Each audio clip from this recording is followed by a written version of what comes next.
ആവാൻ തന്നെയാ. വാ, നമുക്ക് അവിടെ നോക്കാം.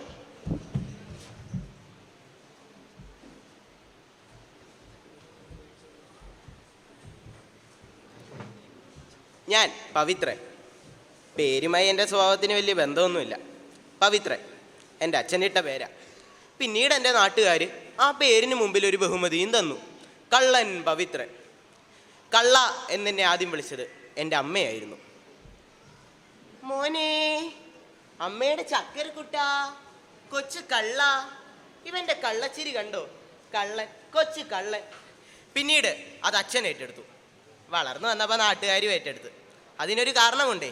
ജനിച്ചതിൻ്റെ 3-ാം മാസം എൻ്റെ ജാതകം എഴുതിക്കാനായി അച്ഛനൊരു ജ്യോത്സ്യനെ പോയി കണ്ടു.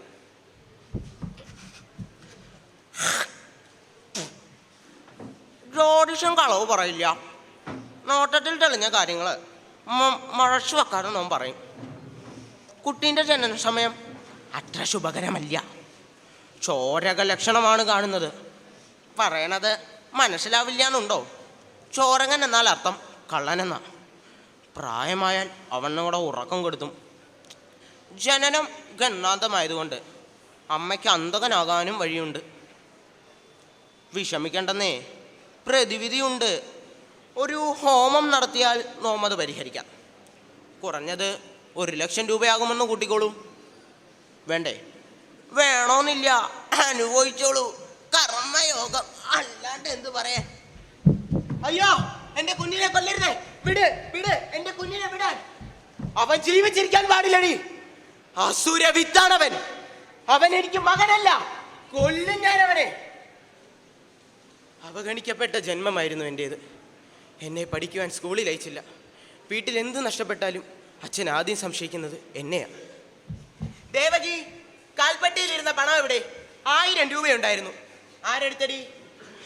നീയാണോടാ പണം എടുത്തത്? പറയടാ, പണം എവിടാണോ നീ വിളിപ്പിച്ചേ? പറയേ. അച്ഛാ, അച്ഛാ, ഞാൻ പണം എടുത്തിട്ടില്ല അച്ഛാ. അച്ഛാ, എന്നെ തല്ലല്ലേ അച്ഛാ. അച്ഛാ, എന്നെ തല്ലല്ലേ അച്ഛാ, ഞാൻ പണം എടുത്തിട്ടില്ല അച്ഛാ.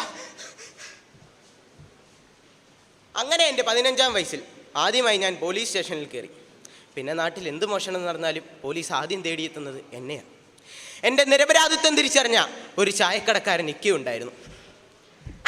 കരയാണ്ട് മോനെ, മോനീ ചായൻ്റെ വെള്ളം അങ്ങോട്ട് കുടിക്കുകയും പോലീസുകാർ ഇടിയും ജയിൽ ശിക്ഷയും കുറേ കാലം അനുഭവിച്ചോൻ അയ്യാബൂക്ക. ഞമ്മക്കാദ്യം അത്ര കച്ചവടമായിരുന്നേ പണി.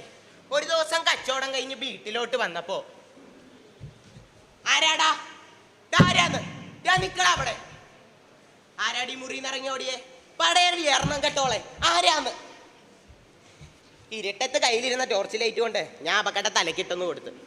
കൊലപാതക കേസിന് 8 വർഷം ജയിലിൽ കിടന്ന്. കുഞ്ഞിന് ഈ നാട്ടിൽ നിൽക്കണ്ട, ആളുകളൊന്നും ശരിയല്ലെന്നേ. എന്നാ കുടിക്ക്, സ്ഥലം വിട്ടോളി. ബോംബെയിലോ എവിടാന്ന് വെച്ചാൽ പോയി ജീവിക്കാനെ കൊണ്ട് നോക്ക്. പോ മോനെ. പ്രിയരെ, ബോംബെയിലെത്തിയ പവിത്രൻ ഇന്ന് പിടികിട്ടാ പുള്ളിയാണ്. 16 വർഷങ്ങൾക്ക് ശേഷം അവൻ അമ്മയെ കാണാൻ വീട്ടിലെത്തിയപ്പോൾ, ആരാ ഇരുട്ടത്താരാന്ന്? അമ്മേ, ഇത് ഞാനാ, പവിത്രൻ. ഞാനിപ്പോൾ പോലീസ് നിരീക്ഷണത്തിലാണ്. 16 വർഷങ്ങൾക്ക് ശേഷമാ ഞാൻ എൻ്റെ മോനെ കാണുന്നത്.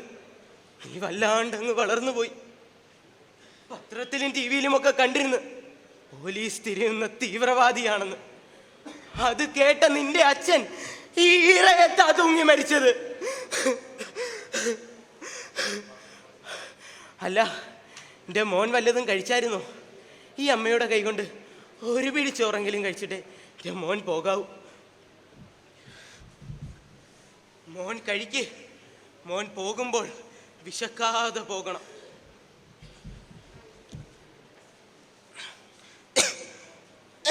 അമ്മേ, അമ്മേ,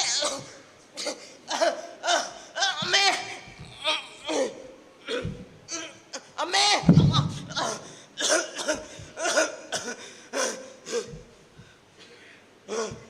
മരിക്കേ, നീ മരിക്കേ.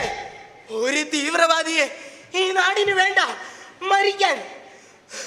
അന്ന് ആ ജ്യോത്സ്യൻ പറഞ്ഞിരുന്ന വാക്കുകൾ ഇപ്പോഴും ഞാൻ ഓർക്കുന്നു. അമ്മയ്ക്ക് അന്ധകനാകുന്ന മകനാണ് നീ എന്ന്. ആ കപട ജാതകം ഈ അമ്മ തിരുത്തി കുറിക്കുന്നു. മകൻ അന്ധകയാകുന്ന അമ്മ. മകൻ അന്തകയാകുന്ന അമ്മ.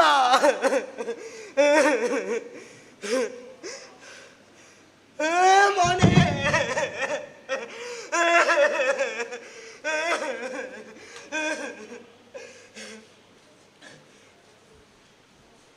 പ്രിയരെ, മക്കളുടെ ഭാവി നിർണ്ണയിക്കുന്നത് ജാതകമോ ദുർമന്ത്രവാദമോ അല്ല, മാതാപിതാക്കളുടെ ശരിയായ ഇടപെടലാണ്. നന്ദി.